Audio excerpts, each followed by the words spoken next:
जादुई तेल। एक गांव में शमसू अपनी बेटी आलिया और बीवी शीला के साथ रहता था। शमसू बाजार में सब्जियां बेचा करता था। आलिया उनकी इकलौती बेटी थी। वो ना तो बहुत प्यारी थी और ना ही उसके सर पर बाल थे, जिसकी वजह से सब लोग उसका बहुत मजाक उड़ाया करते थे। और स्कूल में भी उसकी कोई दोस्त नहीं थी। वो सब लोग यही समझा करते थे कि आलिया की वजह से हमारे भी बाल खत्म हो जाएंगे, इसलिए हम इसके साथ नहीं रहेंगे। और गांव वाले भी आलिया को अपने पास आने से रोक दिया करते थे। एक दिन आलिया शीला से बोली, माँ, आपने मुझे जो दवा ला कर दी थी उससे तो मुझे कोई फर्क नहीं पड़ा। मैं तो वैसी की वैसी ही हूँ। सब लोग मेरा मजाक उड़ाते हैं और कोई भी मुझसे दोस्ती नहीं करना चाहता। अरे बेटा, क्या हो गया? दिल छोटा मत करो। एक दिन आएगा कि तुम्हारे बाल बहुत बड़े हो जाएंगे और सब लोग तुमसे बाल लंबे होने की वजह पूछेंगे। अभी तुम सब्र करो, दिल छोटा मत करो। मैं इसका कोई न कोई हल जरूर निकालूंगी। वो उसको बहला देती है और फिलहाल वो ये बात समझ भी जाती है।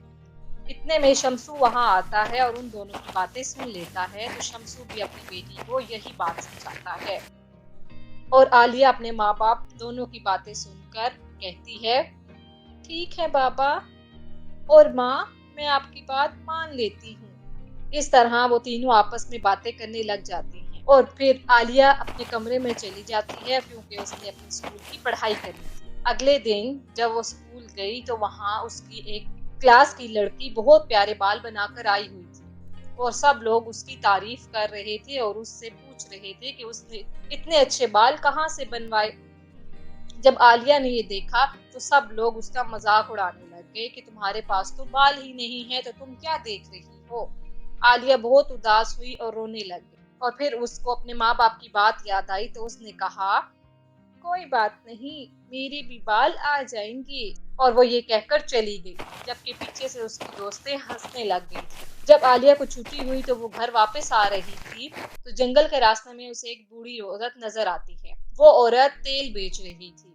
आलिया ने उससे पूछा, बी अम्मा, आप ये क्या बेच रही हैं और ये किस किस्म का तेल है? बेटिया, ये जो तेल है ना, ये बालों को लंबा करता है और इंसान को खूबसूरत बना देता है। अगर तुम लेना चाहो तो फिर एक मेरी शर्त है। आलिया सोच में पड़ जाती है और कहती है कि जी ठीक है, आप मुझे शर्त बताएं तो मैं मान जाती हूँ। बूढ़ी औरत उसे कहती है कि इस तेल के बारे में वो किसी को भी नहीं बताएगी कि वो उसने कहाँ से लिया था। आलिया भी खुश हो गई थी और उससे तेल लेकर अपने घर आ गई। जैसे ही उसने तेल लगाया तो उसके बाल बहुत खूबसूरत हो गए और लंबे हो गए और वो खुद भी बहुत खूबसूरत हो गई थी। जब वो अपने माँ बाप के पास गई तो उसके माँ बाप बहुत हैरान हो गए। उसके माँ बाप ने पूछा, तुमने ऐसा क्या किया है कि तुम बहुत प्यारी हो गई हो और तुम्हारे बाल भी आ गए हैं। आलिया जैसे ही अपने माँ बाप को बताने लगती है तो वो रुक जाती है क्योंकि उस औरत ने उससे वादा लिया था कि वो अपने माँ बाप तो क्या किसी को भी ये बात नहीं बताएगी। वो अपने माँ बाप को कुछ भी इधर उधर का बताकर चली जाती है, जबकि उसके माँ बाप हैरान रह गए कि रातों रात ये इतनी प्यारी और इसके बाल कैसे आ गए। मगर वो खुश हो गए थे ये सोचकर कि हमारी बेटी भी खुश है। अगले दिन आलिया स्कूल गई तो सब लड़कियां हैरान रह गई कि ये इतनी प्यारी कैसे हो गई और इसके बाल किधर से आ गए। सब लड़कियों ने उससे दोस्ती कर ली थी, मगर उसकी क्लास में एक लड़की थी जिसका नाम सोनिया था। सोनिया जब ये देखती है तो वो बहुत जलती है और कहती है कि मुझे ये पता लगाना होगा कि एक दिन के अंदर अंदर इसके पास ऐसी कौन सी ताकत आ गई कि ये इतनी प्यारी भी हो गई और इसके बाल भी आ गए।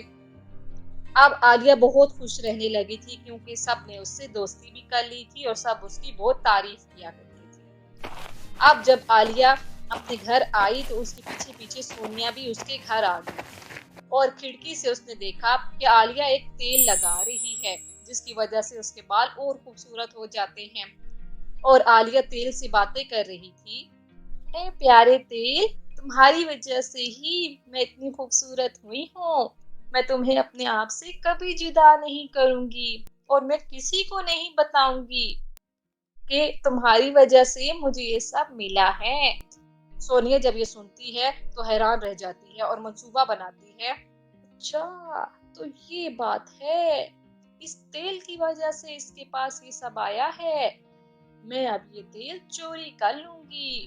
اگلے دن عالیہ اپنے گھر پر موجود نہیں تھی۔ سونیا اس کی والدہ کے پاس آئی اور کہا، آنٹی مجھے ایک کتاب چاہیے جو کہ عالیہ کے پاس ہے، کیا میں اس سے لے لوں؟ بیٹیا وہ تو گھر پر موجود نہیں ہے، جب وہ آئے گی پھر تم آ کر لے جانا۔ آنٹی میں خود جا کر لے لیتی ہوں، مجھے پتا ہے کون سی کتاب ہے۔ سونیا اس بہانے سے اس کے کمرے میں جاتی ہے اور وہ تیل لے کر اپنے گھر چلی جاتی ہے۔ جیسے ہی وہ گھر جا کر تیل لگاتی ہے کہ میں بھی خوبصورت ہو جاؤں گی اور میرے بال بھی بہت خوبصورت ہو جائیں گے، مگر اس کا الٹ ہو گیا تھا۔ وہ اتنی ہی کالی ہو گئی تھی اور اس کے بال بھی ختم ہو گئے تھے، وہ بھی اب عالیہ کی طرح گنجی ہو گئی تھی۔ اور جب اس نے یہ دیکھا تو بہت روئی کہ اب کیا ہوگا اور وہ گھبرا گئی۔ پھر وہ عالیہ کے پاس گئی اور اس نے عالیہ سے معافی مانگی اور کہا کہ میں نے تیل چرا لیا تھا۔ عالیہ اور اس کے ماں باپ بہت حیران تھے کیونکہ اس کے ماں باپ کو بھی اس تیل کے بارے میں معلوم نہیں تھا۔ پھر عالیہ نے اسے معاف کر دیا اور اب اس نے سوچا کہ اب اس کا یہی حل ہے کہ اس کو بوڑھی عورت کے پاس لے کر جایا جائے۔ جب وہ سارے بوڑھی عورت کے پاس پہنچے، عالیہ نے بوڑھی عورت کو ساری بات بتائی۔ سونیا نے بوڑھی عورت سے معافی مانگی اور پھر بوڑھی عورت نے کہا، ارے بیٹیا عالیہ تم بہت اچھی ہو، تم نے وعدے کی خلاف ورزی نہیں کی تھی، اب یہ تیل تم ہمیشہ اپنے پاس رکھو، میں سونیا کو بھی ٹھیک کر دیتی ہوں، اور ہاں اب جب کوئی بھی ایسا انسان دیکھو جس کو اس تیل کی ضرورت ہو تم اس کو دے سکتی ہو، مگر جو بھی چوری کر کے لگائے گا اس کا حال بھی سونیا جیسا ہی ہو جائے گا۔ اب سونیا واپس پہلے جیسی ہو گئی تھی اور وہ بوڑھی عورت بھی وہاں سے چلی گئی تھی، اور اب عالیہ کے ماں باپ بھی بہت خوش تھے کہ انہوں نے اپنی بیٹی کی بہت اچھی پرورش کی تھی، اور سونیا اور عالیہ میں بہت گہری دوستی ہو گئی تھی۔